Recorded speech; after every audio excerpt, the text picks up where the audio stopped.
bi may tànn ca ñoom l'illustre doomu daara docteur Ahmadou Makhtar Sylla di ko sargal bu baax yéen waa assemblée nationale maa ngi leen di wax ngeen tàccu seen bopp te ngeen sargal seen bopp ndax vous avez été nit ñi nga xamante ne ñoo créé vraie rupture. assemblée nationale bari na baat yoo xamante ne bi ñu ko bindee ci texte ba léegi kenn mësu koo jëfe yéen a fi auditionné ay ministre yéen a mandargaal séparation des pouvoirs def seen initiative ci loi te xaarul leen kenn di leen surplante wala mu leen ci jox ndigal loolu mooy rupture. bala maa dugg ci li ma bëgg a wax nag dinaa sargal le premier ministre du Sénégal Ousmane Sonko ci yitte ju rëy ji nga xamante ne def na ko ci Sénégal moom boppam moo xam ci wàllu normative la ci xam ci réew mi fan la ñuy dellu ci jikko ak makaarimul axlaaq ci loi bi nga xamante ne moom moo ko proposé te ñu voté ko fii bu yàggut mu jëm ci wàllu ngóor jigéen waaye it ci ñu moom suñ bopp ci wàllu énergie ndax xam ngeen ne bokk yi énergie su ma doon misaal lan la doon ci am réew ni deret mel ci aw yaram moom la mel. par exemple bu sama président El Malick Ndiaye wutee boolu cereem bu dul koroj bu ko jëfandikoo na deret jay def ba yóbbu ci yaram bi lu nekk lañ ko soxla économie énergie noonu la koy def dina impacter secteur yëpp moo tax maa ngi leen di wax abshiru ya ahla Sénégal ci lu gàtt incha allahu taala ce pays va changer bu changer ce sera durable ndax dañ ko teg ci ay bases yu dëgër. mbokk yi alquranul karim day wax ne innal muluka ida daxalu xaryatan afsaduha wa ja'alu a'izzata ahliha adillah wa kadhalika yaf'alun. yàlla nee na les dictateurs les despotes les tyrans de l'acabit Macky Sall bu ñu duggee ci am réew dañ koy salfaañe.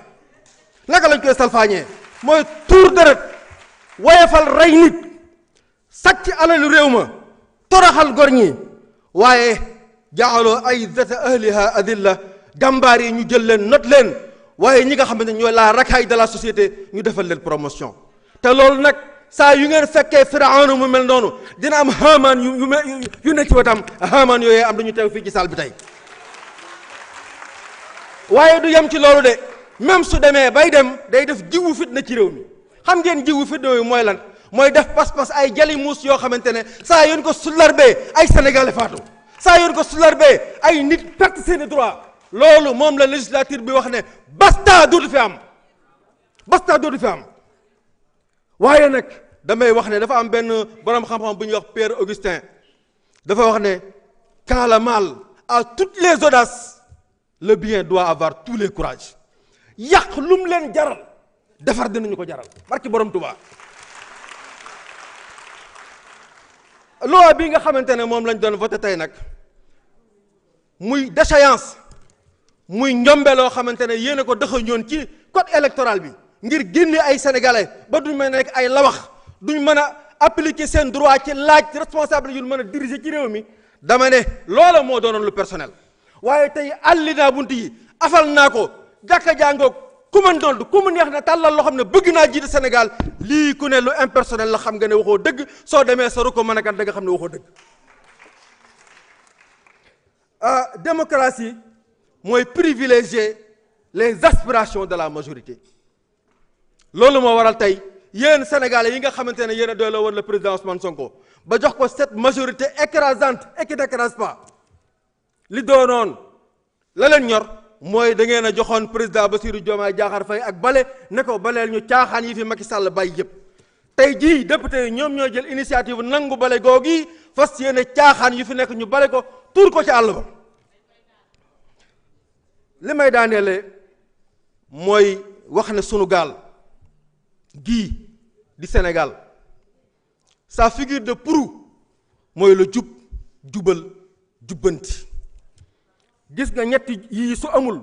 bu mujj bi du mën a am muy juboo may laabiire le président de la République Bassirou Diomaye Diakhar Faye di ko wax ne ko si la proue d'un bateau se brise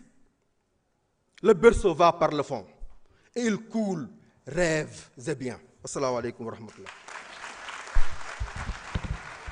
Merci beaucoup. Cheikh Ahmed Tidiane Youm, vous avez la parole. Oumar Sy se prépare.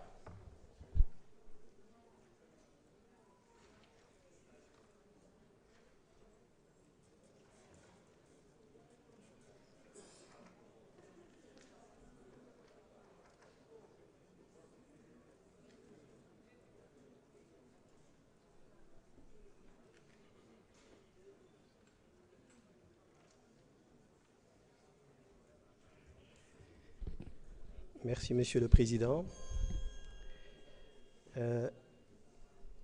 Mesdames, Messieurs les ministres, maa ngi leen di nuyu ak délégation yi ngeen àndal di nuyu sama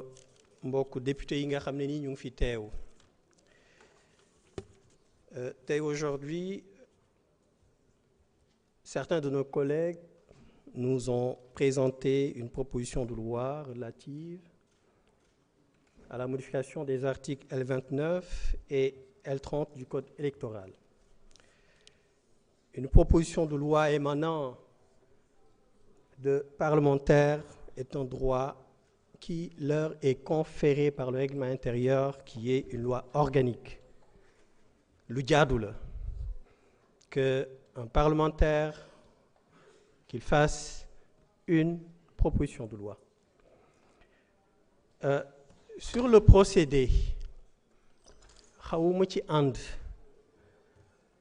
parce que toute modification du code électoral,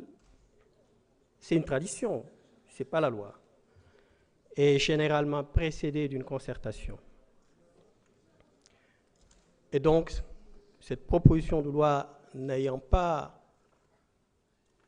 été précédée d'une concertation, je pense que mën nañ ci bàyyi xel donte dara ayewu ko. Et donc aujourd'hui, moi je ne fais pas partie de ceux qui font une lecture politique en considérant que c'est une proposition de loi taillée sur mesure. Moi je suis législateur. Et ma responsabilité est de veiller à ce que les lois qui sont votées ici soient des lois d'intérêt général, des lois qui respectent la volonté du peuple qui nous a mis ici. Et en même temps, des lois qui ne seront pas forcément rétoquées ou censurées par le Conseil constitutionnel. Et ce que je pensais de cette proposition de loi, je l'ai déjà dit en commission, et crainte yi ma amoon am na ci yoo xam ne ni jël nañ ko en compte, mais bi nga xam ne ni moo des ma jàpp ni nekk loo xam ne ni mën nañ ko maintenir mooy la rétroactivité. Je l'ai dit en commission, donc je le répète ici en plénière. Loi bi en soi ci article 29 bi, le point 2, c'est une excellente proposition puisque ça renforce la démocratie,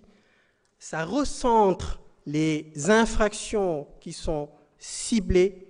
tout ce qui est délit d'opinion est enlevé, donc ce qui est une excellente chose.